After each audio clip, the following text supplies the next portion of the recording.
Big pass எல்லாரும் நினைக்கிறாங்க script ஈஸியா எல்லாரும் வந்தோடனே சொல்லிட்டாங்க சார் வெயிட் லாஸ் ஆயிட்டீங்களே உள்ள ரொம்ப டஃப் சார், எந்த ஸ்கிரிப்டும் கிடையாது. பிக் பாஸ் ஹவுஸ்குள்ள நாங்க உள்ள போயிட்டோம்னா எங்களை அடைச்சிருவாங்க. முழுக்க முழுக்க அங்க நடந்தது அனைத்துமே உண்மை. ஓகேங்களா, நிறைய ரிவ்யூவர் வந்து தவறான செய்திகளை பரப்பி கொண்டு இருக்கிறார்கள். உள்ளுக்குள்ள நாங்க போனோம், சாப்பாடுக்கு தட்டுப்பாடு, கேம்ஸுக்கு தட்டுப்பாடு. ஓகேங்களா, ஸோ அவங்க சொன்ன டாஸ்கை பண்ணிக்கிட்டே இருக்கும்.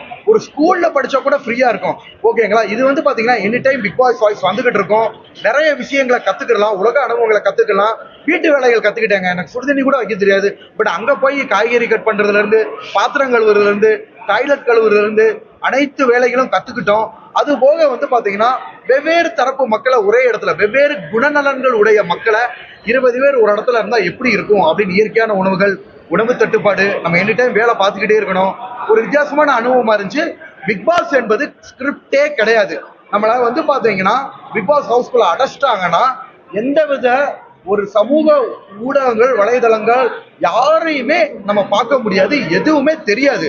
ஒன்ஸ் பிக் பாஸ் ஹவுஸ்ல அடைச்சிட்டாங்கன்னா அங்க நடக்கும் அனைத்தும் உண்மையே. மக்கள், பொதுமக்கள் மத்தியில ஒரு வெளியில நிறைய குழந்தைகளும் அழுக ஆரம்பிச்சிட்டாங்க. இப்ப என்ன ஒரு விஷயம் தெரியுமா, நட்டிப்பு அரக்கன் இத பச்சை குழந்தையில இருந்து பெரிய ஆட்கள் முடிய பயங்கர வைரல் ஆச்சு. ஃபேமிலி ஆடியன்ஸ் ஃபுல்லா கேட்ச் பண்ணிட்டோம். ஸோ எனக்கு ரொம்ப சந்தோஷம். அதுவும் இல்லாம விஜய் டெலிவிஷன், ஜியோ ஹாட் ஸ்டாருமே நம்மளை வந்து பாத்தீங்கன்னா செல்ல பிள்ளையா தான் வச்சுக்கிட்டாங்க. என்ன நடந்துச்சு அப்படின்னு தெரியல. எனிவே நம்மளை இவ்வளவு நாள் வச்சு அளவு பார்த்துருக்காங்களா, அதிகமா ப்ரொமோல வந்திருக்கோம், நம்மளை அதிகமா முகத்தை ஃபோக்கஸ் பண்ணியிருக்காங்க. ஷோவுலையுமே வந்து உங்களுக்கு நல்லா ஜூம் வச்சிருக்காங்க.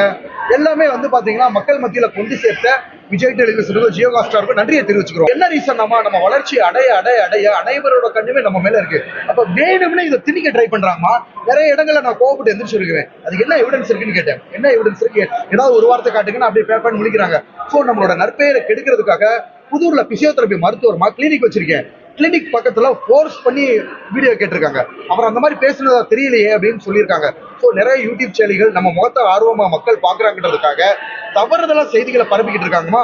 பிக் பாஸை பொறுத்த வரைக்கும் விஜய் சேதுபதி சாரு யாருக்குமே பாரபட்சம் இல்லாம தான் பேசாரு. இப்ப நானே திட்டு வாங்கியிருக்கேன். நிறைய மக்கள் என்ன சொல்றாங்கன்னா, விஜய் சேதுபதி சார் திட்டுறதும் திவாகர் திட்டு வாங்குறதும் பிரின்சிபல் ஸ்டூடெண்ட் மாதிரி எங்களுக்கு பாக்குறதுக்கு நல்ல ஜாலியா இருக்குன்னாங்க. அவர் வந்து எல்லாரையும் சரிசமமா தான் விஜய் சேதுபதி சார் திட்டுறாரு. பர்டிகுலரா யாரையும் பண்ண மாட்டாரு. அவங்க வேலையே வந்து பாத்தீங்கன்னா பாரபட்சம் இல்லாம இருப்பாரு. அதே சமயத்துல எனக்கு நடந்த பிரச்சனைகளுக்கும் விஜய் சேதுபதி சார் குரல் கொடுத்தாரு. ரூடன் கிடையாதுமா. ஆங்கர் வந்து பாரபட்சம் இல்லாம நடக்கிற தவறுகளை சுட்டி காட்டுறதான அவரோட வேலை.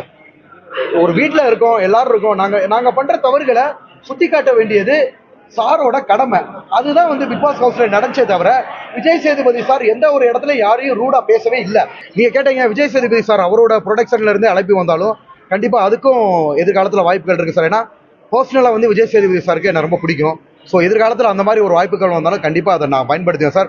அதில் பொதுமக்கள் சொன்ன விஷயம் என்னன்னா, அவரோட பவானி கேரக்டர் இருக்கு பாருங்க, எனக்கு ஒரு ஆசை சார். விஜய் சேதுபதி சார், விஜய் சாருக்கு பவானி அவர் வந்த மாதிரி பவானிக்கே ஒரு பவானி வரணும் அப்படின்றது என்னோட ஆசை. அது சார்கிட்டயுமே நான் ஓப்பனாக சொல்லியிருக்கேன். சார் உங்க பாடி லாங்குவேஜ் நல்லா வருது, ஸோ அடுத்த பவானியா விஜய் சேதுபதி சார் உருவம் இருக்கணும். ஏன்னா மாஸ்டர் படத்துல விஜய் சாரை விட வந்து பாத்தீங்கன்னா அந்த பவானி கேரக்டர் பயங்கர வைரல் ஆச்சு, பயங்கரமா இன்னும் அந்த தீ மியூசிக்ல இருந்து வந்துச்சு.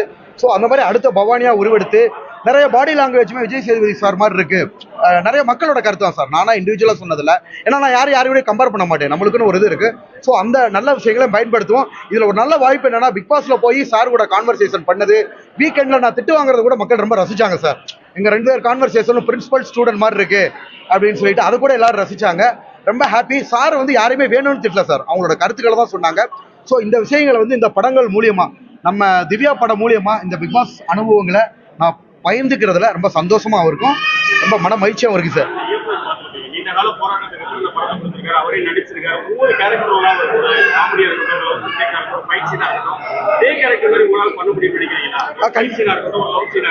ஐயோ கண்டிப்பா சார், அதற்கான வாய்ப்புகள் வர்றப்ப இப்பதான் எல்லா டைரக்டரும் கொஞ்சம் கண்ணு வைக்க ஆரம்பிச்சிட்டாங்க சார்.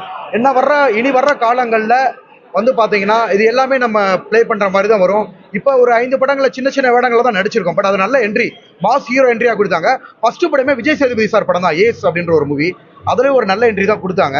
ஸோ அது மாதிரி இப்ப ஆர்ஜேபி மீடியா மாதிரி இது மாதிரி ஒரு பல்வகையான முகங்களை காட்டுறதுக்கு வாய்ப்புகள் வர்றப்ப கண்டிப்பா பயன்படுத்திக்கிறோம் சார்.